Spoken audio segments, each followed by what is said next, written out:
வருகிற மே 15ஆம் தேதி விஷ்ணுபதி புண்ணிய கால வழிபாடு செய்ய வேண்டிய நாள்.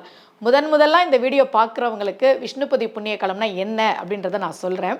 வைகாசி 1, ஆவணி 1, கார்த்திகை 1, மாசி 1, அதாவது இந்த மாதங்களின் முதல் நாள் நள்ளிரவு 1:30 மணிலிருந்து காலை 10:30 மணி வரைக்கும் உள்ள காலத்திற்கு விஷ்ணுபதி புண்ணிய காலம்னு பேர். அந்த நேரத்தில் நள்ளிரவில் கோவில் திறந்துருக்காது.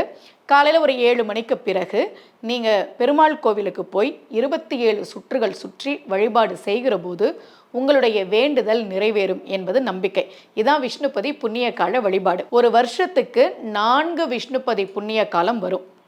அந்த உங்கள் வீட்டுக்கு பக்கத்தில் இருக்கக்கூடிய பெருமாள் கோவிலுக்கு போய் கொடிமரத்தோடு சேர்த்து கருவறையை 27 சுற்றுகள் சுற்றி வந்து உங்கள் பிரார்த்தனையை நீங்கள் சொல்லுங்கள். கையில் 27 பூக்கள் வச்சுக்கோங்க. அது என்ன நிறத்தில் வேணால் இருக்கலாம், நீங்கள் கவலைப்படாதீங்க. ஏன்னா நிறைய பேர் அம்மா இந்த நிறம்தான்னு சொல்கிறாங்க, இந்த நேரத்தில் பூ கிடைக்கலனா என்ன பண்ணுறது அப்படின்னு கேட்குறாங்க. நீங்கள் அது ஒரு கணக்குக்காக தான் கையில் 27 பூக்கள் வச்சுக்கோங்க. ஒவ்வொரு சுற்று முடிந்த பிறகும் கொடிமரத்துக்கிட்ட அந்த பூவை வைங்க. உங்களுக்கு தெரிந்த பெருமாளினுடைய பாசுரங்களை சொல்லுங்கள். எதுவுமே தெரியாது அப்படின்னா ஓம் நமோ நாராயணாய நமக அப்படின்னு சொல்லுங்கள்.